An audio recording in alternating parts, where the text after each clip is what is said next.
Mayong adlaw kanyang tanan mga ka-dear friends. Kumusta? Kini nasabi niyong ubos nga lagad nga si Papa Joe.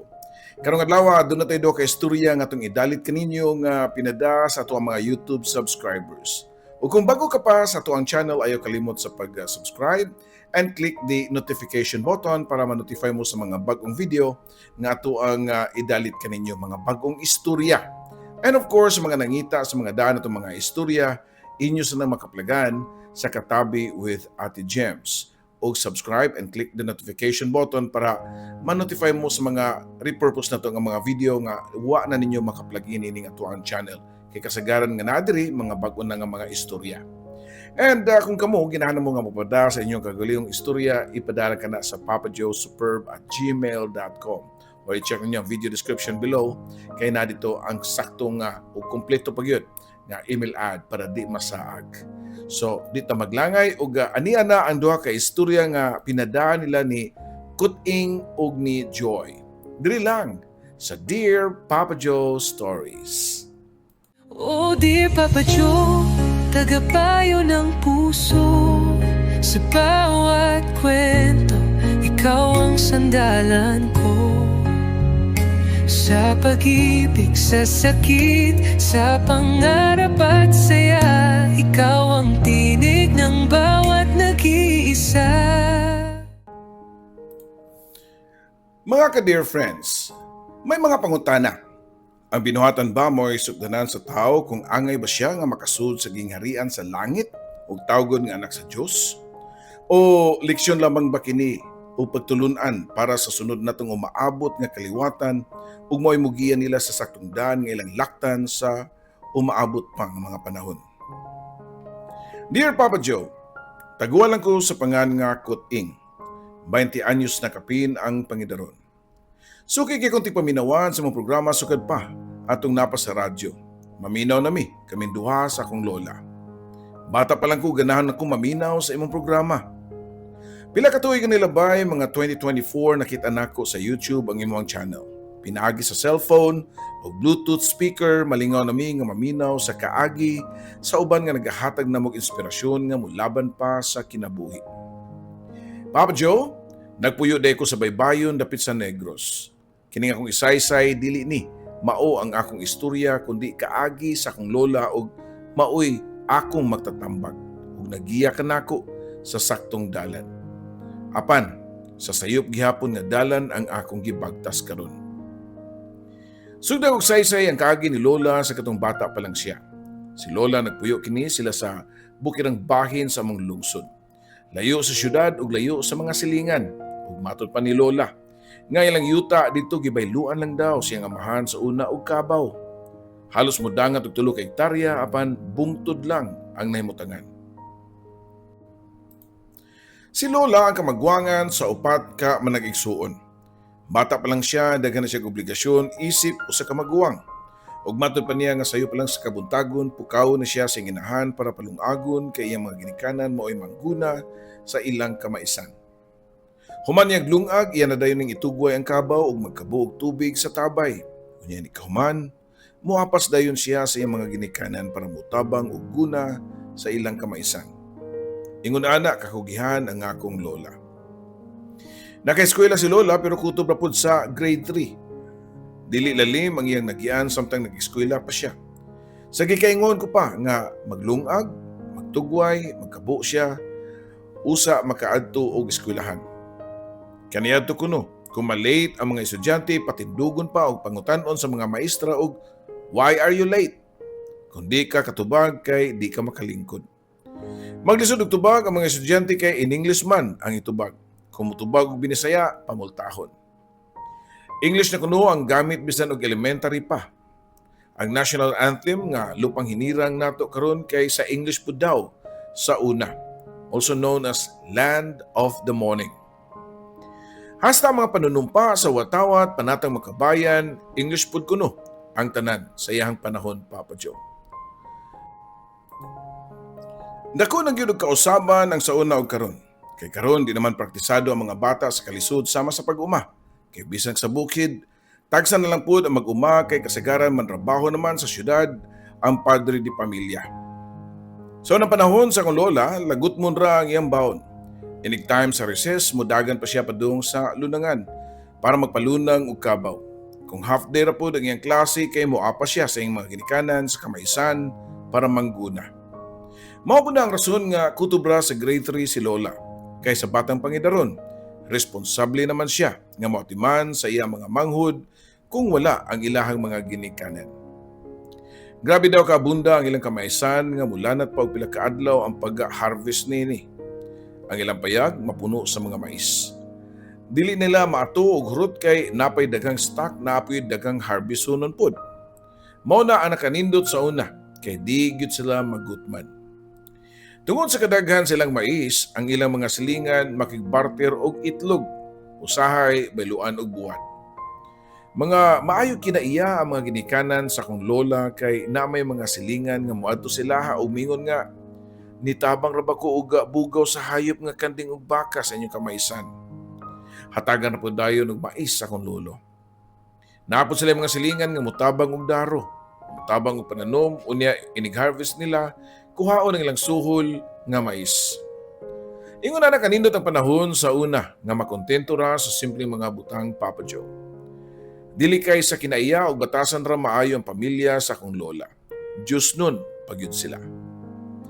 Ilado nga mananabta ng akong lola og siya ang kuhaon kung naay magpaampo sa mga tao nga nitaliwan na sa laing kalibutan. Si Lola pod ang nagtudlo namo sa pag-ampo. Matud pa ni Lola nga ang iyang pagka-Diyos nun gikan pa daw sa apuhan sa iyahang amahan. Magkanta daw sila og mga awit paghimaya sa Diyos o worship song. Mag-ampo kuno sila sa gabi o dili kadlawon, mag-awit og sayo sa kabuntagon. Sa panahon nga mahal na adlaw, magpuasa sila. Lugaw lang ang ilang kanon. Pila ka adlaw gikan sa pagdakop sa Ginoong Hesukristo hangtod sa iyahang pagkabanhaw. Diya pa'y gisulti si Lola nga di katuhuan sa modernong panahon. Kini, may tungod sa iyang apuhan nga babay nga namatay, apan nabuhi pagbalik. Ilubong na unta nila nga akong apuhan babay, pero nikalit lang nga nakadungog sila o naglagubusod sa lungon. Nakuratan ang tanan diyang dungan sa paglagubo, naapay ni Syagit nga ablihi ko. O gidali po nilag abli ang sirado na unta nga lungon. Tuod man, pag-abli sa lungon ilang nakita ang ilang lula nga buhi pa. Unya, nagdala og sungkod nga kahoy. Naglibog sila din gikan ang kahoy nga wa manunta nila. Sudlig kahoy pagsira nila sa lungon. Gipangutanan nila si Lola kung unsay iyang gipamati. Nasayod ba siya nga patay na siya? O, nasayod ko nga patay na ko. Padung naman unta ko mo pano pero daghan mo kong nagian. Nakagi kog lugar nga sadya kayo. Murag na pista. Mabiabihon kuno kayo mga tao. O ningon pa niya nga, dali, hapit usa. Pero wa na siya mohapit Papa Joe kaya nagdali man siya sa iyang panaw. Padayon siya glakaw hangtod nga nakaabot siya sa bungtod. Pero dili dali ang agianan. Sakunon kuno kayo gamay na lang kay ano ang daan. Nga nalibon pa sa mga gunahon. Unya ang isig kakilid may kimba o bakilid nga lawom kaayo. Di na makita ang ubos tungod sa kalaw. Padayon lagi ko na siya siyang paglakaw hangtod nga naabot na siya sa tumoy sa bungtod. Ipaliraw niya iyang mga mata og dito iyang nakita ang usa ka lalaki nga bunguton nga nagbarog tapat sa usa ka pultahan. Mao na siguro ni si San Pedro. Sa nahuna pa daw ni Lola kay nagdaman og dakong yawi ang bunguton nga lalaki. Wa madugay gipangutana siya sa lalaki nga nagbitbit sa dakong yawi. Asam ka? Patay naman ko. Makasud na ba ko diri? Tubag pa ni Lola. Nakita daw niya nga nagpakli-pakli ang lalaki sa mga pahina sa dako kayo nga libro. Taod-taod, nagpangita sa pages ang bunguton nga tigdala sa yawi pero wag niya makit-e ang pangan sa akong lola. Wala na ko makit-e mo pangan diri mo nga di ka makasudri. Ha? Unya, asa man kumuad to? Tubag pa daw sa akong lola. Pauli lang sa imong gikanan. Kaya dili pa nimo oras. Pero nitubag si Lola og ningon nga, patay naman ko. Di na ko mobalik. Anhin na lang ko magpaabot kung kanus ako nimo pasudlon. Pero nasuko ang tigda og yawi og ningon kini nga, di ka muli, kibunalan ti ka. Bisan nung nasuko na ang tiguang nga lalaki nga tigda sa yawi, nagdumili gihapon si Lola pagbalik. Pero gipugos gid siya papauli nga halos itukmod na daw siya. Sige siya atras sa likod hangtod nga naabot siya sa kilid sa pangpang nga lawom kaayo. Usa ka lakang paatras pa ang gihimo diyang nahugna ang iyang mga tiil pero nakagunit siya sanga sa kahoy ug mao'y iyahang gikuptan. Pero nabali ang sanga mao nga nahagbong siya sa ubos. Mao di ay nga ang pag-abli nila sa lungon ni Lola nagbitbit pa kini og sanga kay nadaday niya gikan sa ganghaan sa langit. Nakabalik si Lola sa kalibutan sa mga buhi. Usa ka tanghaga o milagro ang pangitabo pero ang Ginoo wala imposible kung iyahang pagbuot. Ginala nila ang kahoy sa simbahan ug ipakita sa mga kaparian nga gikan pa sa Espanya. Panahon pa man kuno to sa mga Espanyol. Gidawat pod sa mga pari ang kahoy ug giisip nga usa ka talagsaong pangitabo ang pagkamatay ni Lola ug ang iyang pagkabanhaw. Siya ang lola sa akong lola Papa Joe nga niabot pa daw og 200 years ang edad. Usa pa namatay og balik. Sa panahon karon nga moderno ang tanan lisod tuhuan ang ilang istorya pero matud pa ni Lola nga dili imposible kay niadtong panahona wa pa may naimbento nga makapadali ug makatapos sa kinabuhi. Wa pay polusyon, wa pay mga gadget nga nagdala og radiation, wala pay mga pagkaon nga puros kemikal. Ang sagol niini. Bali pure, raw ang lifestyle kaniadto. Wala pud nauso ang word nga stress ug anxiety. Ang uyuan sa akong lola nga hapit na mag 100 years old karon, present time Papa Joe, buhi pagyapon, manimba pa gani pirmi, magbaklay pa og pila ka kilometro. Mao pa gani kini ang mobisita sa akong lola o niya silang duha malipayon nga mag-istorya-istorya sa ilang mga kaagi sa una. Niadto mga bata pa sila. Matud pa sa Proverbio Kapitulo 9, versikulo 11 nga, kay pinaagi kanako ang imong mga adlaw mudaghan ug ang mga tuig sa imong kinabuhi madugangan.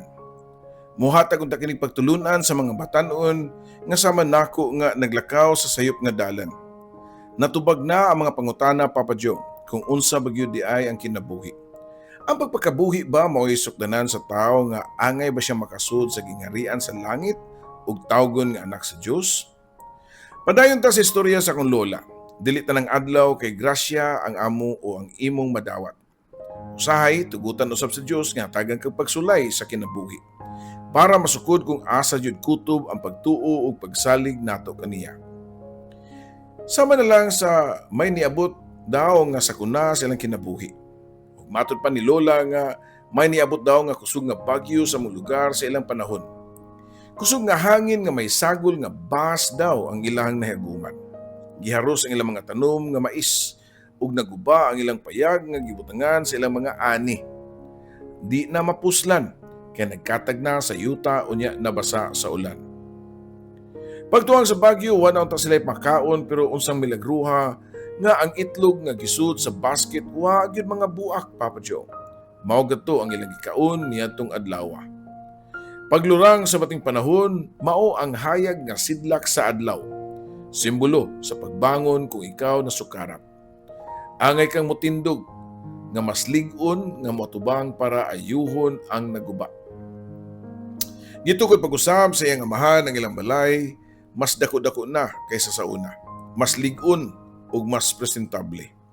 Gimuan og silong ang ilang balay kay adto na ibutang ang mga hinarvest nga mga mais. Paglabay sa mga katuigan, dalaga na nga akong lola og uso pa ang barter nitong panahona. Makamaw na siya nga maglibod sa ilahang mga ani nga lagutmon. Muadto siya sa tabo kay adto magtapok ang mga tao ug ihay na lang og dala sila mga produkto nga i-barter. Sama sa isda, bugas ug itlog.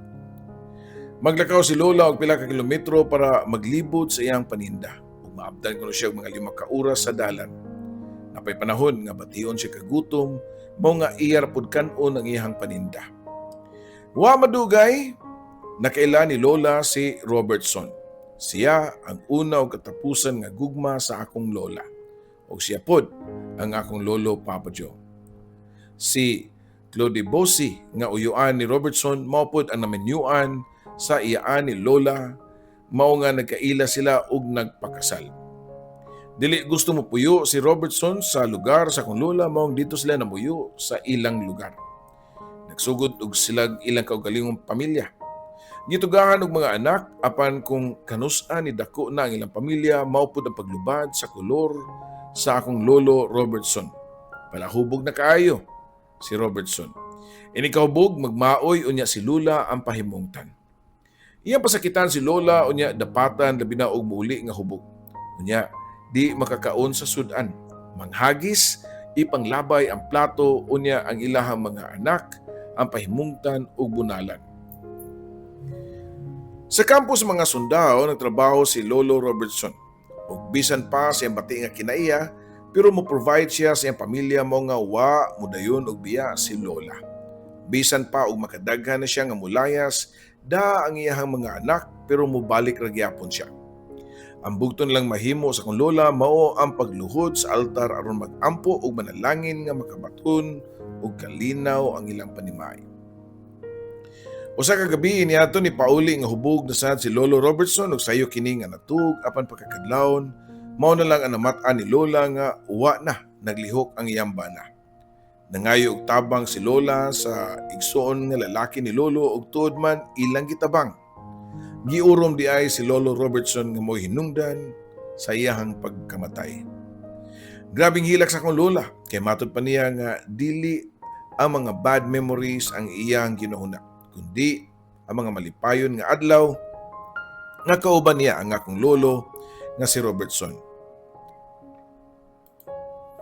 Biyuda na si Lola sa edad nga 40. Daghan siyang mga anak, unya ang kamanghuran kay bata pa. Walay mahimo si Lola kundi ang pagkayod aron mabuhi niya ang iyahang mga anak. Sayo pa lang sa buntag manguha na siya og tangkong human iyang ilibod ug magsibit siya kung naay magpasibit. Ug usahay kuhaon siya, isip usa ka mananabtan kung dunay pangadji sa patay ug uban pa. Bisan pa sa kadyusno ni Lola, daghang gyapon siya mga apo ang nahisalaag sa sayop nga daan. Dunay mga badlungon ug bisyoso or adik. Lahi na pud ang generation karon sa maong mga kaliwat kay di na mo ilag kadugo. Mag-unay ra ug magkalisod magpatay. Dili man pud tanan pero naagyoy nagpakita og sinyalis pagka irong buang Papa Joe. May mga anak ug apumangpod si Lola hinuon nga nagatiman og nagmahal niya. Tungod sa iyang katigulangon, hanap na ang iyang pananaw ug maglisod na ang iyang pandungog. Pero nagpadayon gyapon og alagad sa Ginoo. Papa Joe ako si Kuting. Usa sa mga apo ni Lola og magingon nga daghan kay nakatunan sa mga gipantudlo ni Lola nga pagsalig ug paghigugma sa Dios. Sa panahon karon layo na kaayo ta sa Dios. Daghan ang mingon nga mahal nila ang Ginoo, pero ang pangutana kung nagbuhat ba sila sa mga butang nga makapalipay sa Ginoo. Dili ko ipokrito nga mingon nga sakto ang akong gibuhat karon kay usapog ko nga magampo lang sa Ginoo kung naay gustong pangayoon. Unya, kung di matuman ang ilang ampo, ang Ginoo pa ang kwestiyonon. Para nako, ang love or gugma mooy makapildi sa mga sala sa kalibutan o kalibutanon. O hinaot pa unta, sa akong gamay nga suhat karon sa Dear Papa Joe Stories, makaingon mo nga dili ra tanan puros lang love story, uyab-uyab, paghabit o bisyo. Angay pud natong hinumduman ang atong purpose nganong gipakataw ta nining kalibutana. Ug bisan pa sa malipayon nga panahon or happy times, di nato makalimtan ang Ginoo. Dinhi na lang kutob, daghang salamat, Kuting. Napatay laing istorya at ang ininyo. Oh dear Papa Joe, tagapayo ng puso sa bawat kwento ikaw ang sandalan ko. Sa pag-ibig, sa sakit, sa pangarap at saya, ikaw ang tinig ng bawat nag-iisa. Mga ka-dear friends, duha ka istorya nga itong idalit karong adlaw sa tuang YouTube channel. Tungod kay mga mugbo ang mga suwat nga pinadala kanato. Ug naginaot pa ko unta nga kung kamo na magpadala sa inyong suwat, medyo taas-taasan ninyo kay mas detalyado ug nindot paminahon kay mas motuhop siya sa itong kasing-kasing ug itong hunahuna kay sa ako nag-ingon detalyado siya. Pero ato gyapon ning basahon ang mga istorya diri kay gihaguan sa ninyo. Dear Papa Joe, mayong adlaw sa inyong tanan. Ako di ay si Joy nga taga Cagayan de Oro City. 23 anyos na. Gusto na kong i-share ang akong kinabuhi nga puno sa mga luha. Nakoy sa kanak nga lalaki nga mo'y naghatag na ako og kusog matag adlaw. Backstory lang. Way back 2019, high school pa lang ko diyang nailailan nako ang amahan sa akong anak. Nainlove ko sa mga lalaki which is wa ko nag-expect kay kintahay high standard pa ko niadtong mga higayuna. Dili ko sobra kagwapa pero ingon sila cute kuno ko og appealing. Ang standard nako sa usa ka lalaki kay taas, puti ug gwapo. Pero si Mikael kay mubo siya nga pagkalalaki. Di po siya gwapo, sakto lang. Nagsugod ang tanan niya itong ni-chat si Mikael nako ug nabakuno ko'y book nga El Filibusterismo. Manghuam ko no siya. Mauto nga gipahuam rapod nako. Ang wa na ko damha nga magkauyab di ay ming duha. Gipailaila nako si Mikael sa akong mga barkada ug pamilya. Gipailaila pud nako siya sa akong mga pinalanggang lola ug lolo. And surprisingly, pinangga siya sa akong mga apuhan. To the point nga siya pa ang labanan kung magsumbong-sumbong siya kung naami awayan, Papa Joe. College na ko, diyang nakasakit ang akong lola, na ospital siya mo nga hugno kay ko. Kay pirmi naman magbalik-balik sa ospital ang akong lola. Mao ginay rason nga na-distract nako ang ako ang pag-eskwela. Kada bisita nako sa akong lola, di siya makalimot kang Mikael. Asa naman si Mikael? Ayaw baya to awaya day Joy ha? Matod pa ni lola. Mo na'y pirmi balik-balik nga pahimagno ni lola dari kanako nga nakauyon siya sa akong uyab. Until one day, gitawagan ko sa akong tita nga ang akong lola kay wala na. Di ko makatuo kay bago pagani na nawag ang akong lola nako nga magpadala siya og lugaw. Nag-andam pa unta kog lugaw para idala niya. Pero nganong nibiya naman siya. Mahal kay nako kung lola, Papa Joe, maong usak ko sa mga most affected nga mga apo sa iyahang pagkamatay. May na lang kay naa sa kong tupad pirmi si Mikael nga nag-comfort nako. Kay gwapa, basin na buang na siguro ko, Papa Joe. Pagkahuman sa 30 days since gilubong ang akong lola, ako nabantayan si Mikael nga dunay changes the way siya nga mag-care nako. Dili nako niya sunduon sa school, nga unta mao man na naandan nga sunduon ko niya, kumbaga wa na siya time namong duha, Papa Joe. Nangutan ako kang Mikael kung may problema ba. Nganong nausab man siya. Pero ang simple na pangutanan nako, mauli lang sa panaglalis ug away. One day, dunay ni chat nako nga unfamiliar nga babae ang pangalan kay Kate. Igunsa nimo si Mikael, pangutana pa niya nako. And proud po ko nga nitubag nga, uyab mi nga naman. Nitubag pud kini babae, Papa Joe nga, uyab man pud mi Mikael. Hatod kuha manggani ko sa eskwelahan. Naghila kog taman, Papa Joe. Kaya di ko makatuo nga mabuhat niya pagluib nako. Abi na kog sa bawal na gamot ra siya nagbisyo. Na mabay man naman pudi ay siya. Ang among motor nga kaming duha nagbayad, gipasakyan-sakyan ra niya og laing babae. Gipasamutan lang niya ang akong kaguol og sa pagkawala sa akong lola. Gusto na kong kalimtan si Mikael og abi na ko og dali ra. Pero lisod man di ay. Gibuhatan na ako ang pagpaubos og taman. Niluhod na ko sa nga tubangan, nagpakiluoy nga magbalik mi pero di nagyud siya. Para makalimot sa kasakit sa gihatag ni Mikael, Papa Joe, Mukuyog ko sa akong mga amigo ug amiga nga mag-inom kada adlaw. Maabtan og gabi hangtod buntag.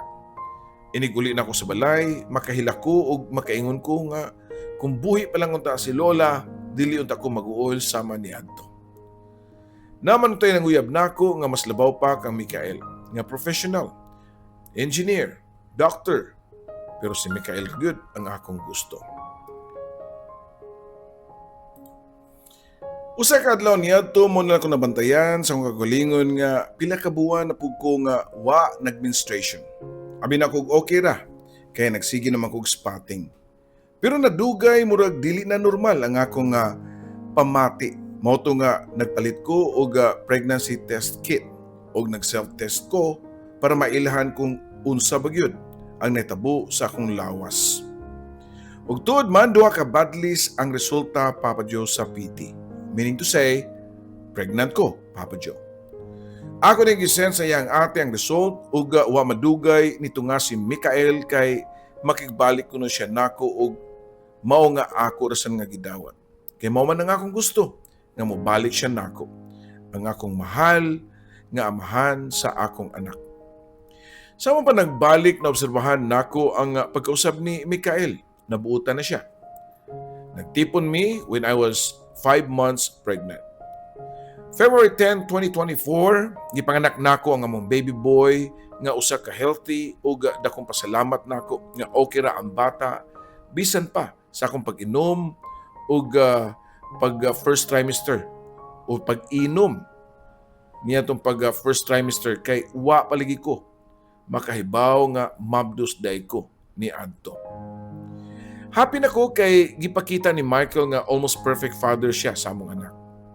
Mangita siya og pamaagi nga maka-provide. Habi na ko, okay na ang tanan. Pero di pa di ay gihapon. Kayo sa kaadlaw, nangabit ang akong mama nga maestra. 5 years nga na-stroke ang akong papa. Napa ko'y mga manghud nga gagmay pa, nga nag-eskwela o grade 5 o grade 12. Mas giyon na pa ni mama ang pamilya sa iyang kabit ug napasagdaan ang akong mga manghud. Ang tanan nga responsibilidad napunta nako kay ako man ang kamagwangan. Lain na kayo mga istorya sa mga silingan nga nakibaw kay maestra unya nagbinuang. Pero murag okay ra niya kay dili naman siya affected o mupauli lang siya sa mua kung tingklase unya adtuon niya dayon o adtuon din siya sa iyang lalaki. Luoy kayo ang akong papa. Suko kayo sa akong mama o suko kay ko sa akong mama niadto. Unya niya tong higayuna Papa Joe ang akong tita nga igsuon sa akong mama maoy mubadlong nako.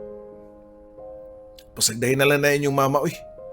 Pasagdahan kaluoy pud sa akong igsuon ang akong papa nga masakiton way mahimo pakauwaw mo lang na siya uy siyang pagka-maestra tubag ko pa. Padayon ng life Papa Joe last year nakasud og trabaho si Mikael sa Cagayan isip usa ka warehouse staff. Dagan kayong plano sa mua og magpatukod daw mi og balay.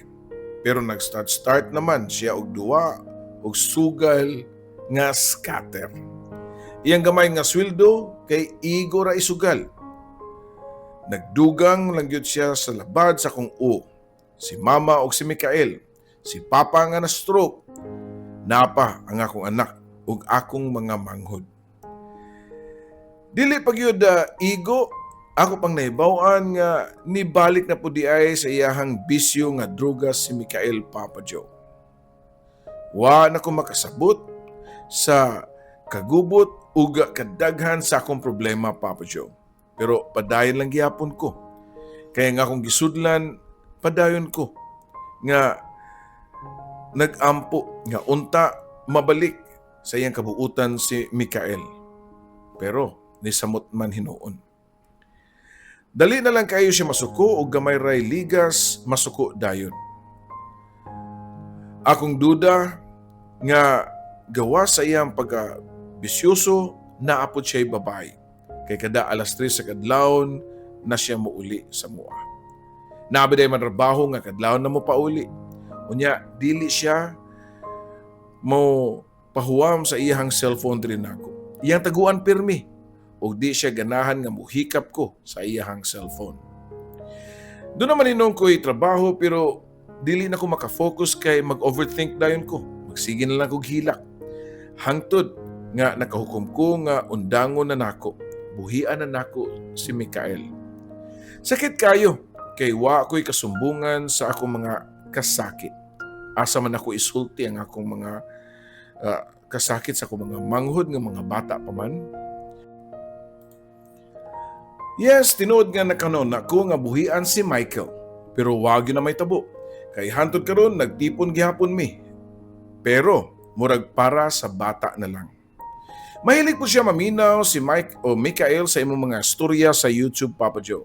Basin pa di ay, ma-advisean siya sa imong mga subscriber kung madunggan niya o mabasa niya ang mga tambag. Basin pa, mausab siya. Pasensya na nga gubot kini akong pagkasuwat, Papa Joe. Sama kagubot sa akong kinabuhi.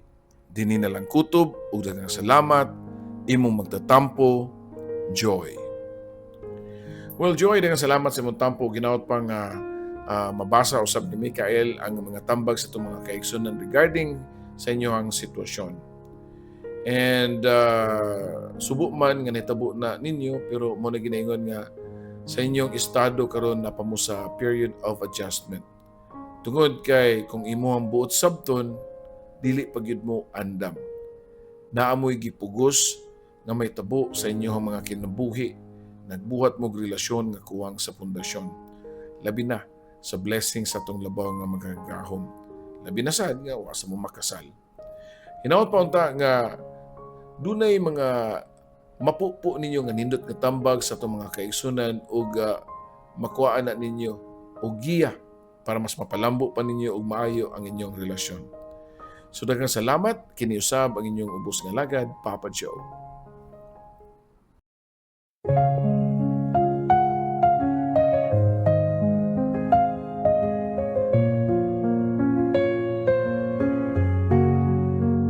Sa bawat liham na aking sinulat, puno ng lungkot, saya at pangarap. Sa radyo mong tahanan ng kwento, Papa Joe, ikaw ang aming kakampi sa mundo. May luhang pumapatak, may ngiting bumabalik sa tinig mong kay lambing. Kami iyong pinapahid. O dear Papa Joe, tagapayo ng puso. Sa bawat kwento, ikaw ang sandalan ko. Sa pag-ibig, sa sakit, sa pangarap at saya, ikaw ang tinig ng bawat nag-iisa. May iniwang sugat, may bagong simula sa mga liham. Hinahanap ang pag-asa sa bawat kwento mong pinakikinggan. May aral at saya na hindi malilimutan.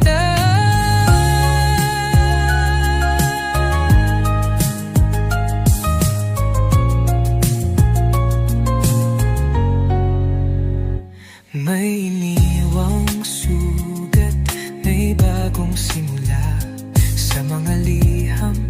Hinahanap ang pag-asa sa bawat kwento mong pinakikinggan. May aral at saya na hindi malilimutan. May luhang pumapatak, may ngiting bumabalik sa tinig mong kailan din. Kami iyong pinapahid.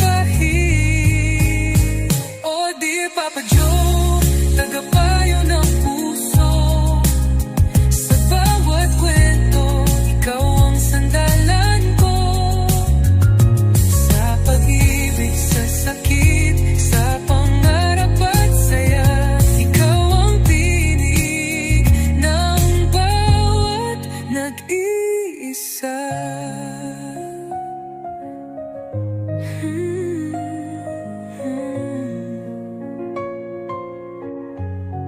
Sa alon ng radyo, tinig mong gabay, nagbibigay pag-asa sa bawat buhay. Kahit saan man kami dalhin ng mundo, ikaw ang kaibigang laging nandyan, Papa Joe. Oh dear Papa Joe, aming kaibigan, salamat sa kwento mong walang